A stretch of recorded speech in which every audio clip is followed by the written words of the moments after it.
વધશે નહીં અને ડબલ મુખવાળાની બહુ જ બધી પ્રોબ્લેમ તમને આના લીધે આવી જશે. તો શું કરવાનું છે વિડીયો એન્ડ સુધી જોજો ખબર પડશે. તો હાય ગાઈઝ, ગુડ મોર્નિંગ, જય મને જય શ્રી કૃષ્ણ. ફરીથી એક મસ્ત મજાના વિડીયોમાં તમારું સ્વાગત છે. હું છું અપેક્ષા અને તમારું બધાનું સ્વાગત કરું છું આપણી ચેનલ અપેક્ષા શુક્લા બ્લોગમાં.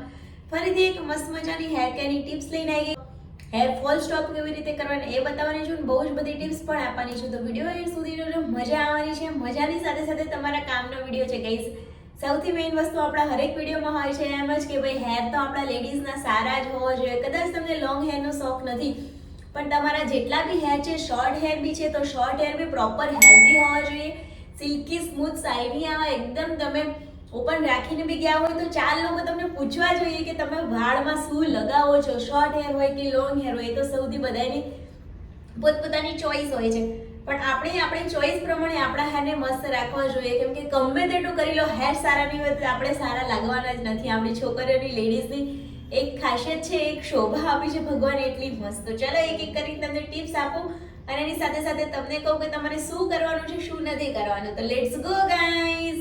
સૌથી મેઇન વસ્તુ આ હીટ વાળી જે પ્રોડક્ટ છે તમારે નથી યુઝ કરવાની.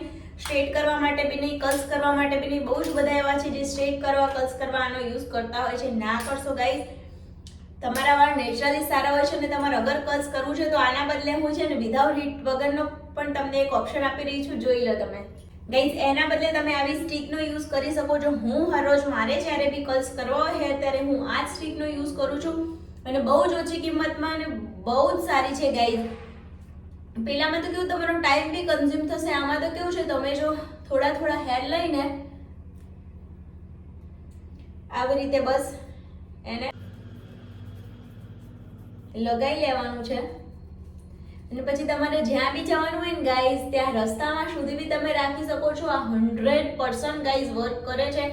પછી આને આમ કરીને આમ અંદર છે ને તાર હોય છે, આમ કરીને આમ એને ક્લોઝ કરી દેવાનું. આ કેવું છે તમે મેકઅપ કરો, કપડાં પહેરો, રેડી થાવ, એટલી વાર બી તમે અડધો એક કલાક બી આને રાખશો ને તમને રિઝલ્ટ તો ઓ માય ગોડ બહુ જ ફાઇન મળશે. અને વસ્તુ આ બધી ક્યાંથી લેવાની છે તો લિંક ડિસ્ક્રિપ્શનમાં આપી દઉં છું, તમે ત્યાંથી બાય કરી શકો છો. આઈ થિંક 100 કે 109 કે 110 રૂપિયામાં મેં 4, 5 અને 6 આવી હતી. મારે 6 મંગાઈ છે તો મારા હેર પ્રમાણે મારે 6 ઇનફ છે.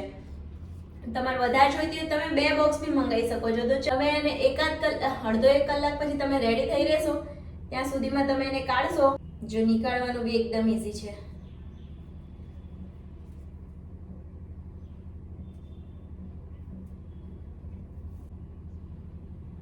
જો ગાઈઝ મેં અત્યારે 1 જ સેકન્ડ માટે કરીને કાઢ્યું છે એટલે નહીં દેખાતું, પણ તમે વધારે ટાઈમ માટે કરશો 100% આઈ એમ શ્યોર કે થાય છે. કેમ કે જો તમને આમાં આકા ચુકા દેખાય છે, હું આ જ યુઝ કરું છું જ્યારે મારે જવાનું હોય ને બહાર ત્યારે. ગાઈઝ બીજી વસ્તુ આપણે છે ને હેર કેર, આપણે હેરને સારા રાખવા માટે, લાંબા કરવા માટે બધાના મગજમાં એક જ વહેમ હોય છે કે તેલ છે ને ભરી લગાવો તેલ એટલે આપણા હેર સારા થઈ જશે. ગાઈઝ એવું ના હોય, થોડુંક જ માપનું આપણા હેર પ્રમાણે થોડું જ ઓઇલ લગાવવાનું, પણ પ્રોપર એને માલિશ કરો.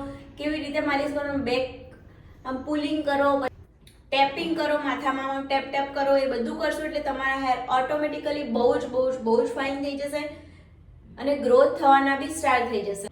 ગાઈઝ વાળને તમે ઊંધા માથે ઓળવાનું છે ગાઈઝ. ઊંધા માથે એની મસાજ કરો, કેમ કે એનાથી કેવું છે બ્લડ સર્ક્યુલેશન નો ફ્લો બહુ જ વધી જાય, જેને લીધે તમારા હેર ગ્રોથ થવામાં કોઈ નહીં રોકી શકે. તો શું કરવાનું છે? ઊંધા માથે વાળ બી તમે ઊંધા માથે ઓળી શકો છો. દિવસમાં એકાદ વખત એવું કરવાનું કે તમે તમારા વાળને ઊંધા માથે ઓળતા હોય. હેર ફોલને તરત જ સ્ટોપ કરો છો તો તમારે શું કરવાનું? એક આદુનો ટુકડો લેવાનો, એને નાખવાનો ખાંડની અંદર અને પછી ખાંડી લેવાનું, એની અંદર નાખી દેવાનું છે પાણી નાખીને એને ગળીને એક સ્પ્રે બોટલ કે કઈવીમાં તમારે લઈને અને તમારા હેરમાં સ્પ્રે કરી દેવાનું છે. અગર તમારી પાસે સ્પ્રે બોટલ નથી તો તમે રૂ લઈને આમ કરીને લગાવી પછી 1-2 કલાક રાખીને પછી હેર વોશ કરી શકો છો. એનાથી તમારા તરત જ હેર જે તૂટે છે, હેર વોશ કરવા ટાઈમે જે હેરમાં ફોલ થાય છે બહુ જ બધા, તો તમને બહુ જ ઓછા દેખાશે. તમે એનું રિઝલ્ટ જોઈ લો. આ બિફોર અને આફ્ટરમાં કેટલો બધો ફેર છે. તમે એને નથી લગાવતા ત્યારે તમારા હેર કેટલા બધા ઉતરતા હતા અને તમે લગાવવા માંડ્યા હતા તમારા હેરમાં એક્સ્ટ્રીમ ચેન્જ જોવા મળ્યો છે. રાત્રે સૂટર ટાઈમે ગાઈઝ આવી મસ્ત મજાની ચોટી કરીને સૂઈ જાવ અને સિલ્કનું રબર બેન્ડ લગાવો, જેથી કરીને છે ને તમારા હેર જે રાત્રે સૂતા તમારી નીચે આવીને ઓશિકામાં અટવાઈને ગમે તે અટવાઈને જે બહુ બધા તૂટતા હોય ને ના તૂટે. અને દિવસે પણ તમારે ટ્રાય કરવાની એવી કમ્ફર્ટ એવી જ હેરસ્ટાઈલ અને આમ ઢીલી હેરસ્ટાઈલ બહુ જ બધા છે ને પૂરા દિવસ એટલી આમ ટાઈટ હેરસ્ટાઈલ બાંધતા હોય ને ટાઈટ હેરસ્ટાઈલના લીધે શું અહીંયાથી મૂળમાંથી તમારા વાળ તૂટવાના સ્ટાર્ટ થઈ જાય.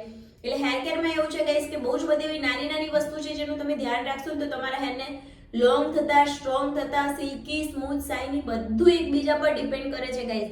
તો એના કરતાં કોઈ નહીં રોકી શકે. તો તમે નાની નાની વસ્તુનું ધ્યાન રાખો ને પછી મને કહેજો તમારા હેરમાં કેવો ચેન્જ જોવા મળે છે. હું જે વસ્તુ મને ઇફેક્ટ કરે છે એ જ વસ્તુ હું તમને બતાવું છું. એવું નથી કે કંઈક નવું બહારની દુનિયાનું લઈને આવી છું. આ બધી વસ્તુ ઓલમોસ્ટ એવી છે, તમે બધા જાણતા જ હશો પણ તમે કરતા નથી. અને ઘણા બધા આમાંથી એવા છે જે કરતા હશે પણ પ્રોપર મેનરથી પ્રોપર રીતે નહીં કરતા હોય. તો તમે પ્રોપર રીતે કરો, તમને ચેન્જ જોવા મળશે ગાઈસ.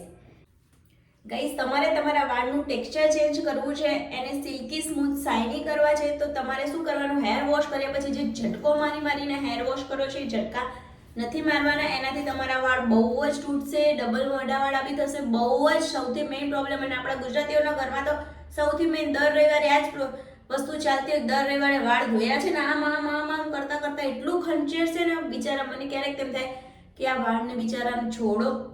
પછી એમ કહો મારા વાળ બહુ ઉતરે છે, મારા વાળ બહુ તૂટે છે. ગાઈસ તૂટવાના છે ને ક્યાં જશે પછી વાળ બિચારા તમારા.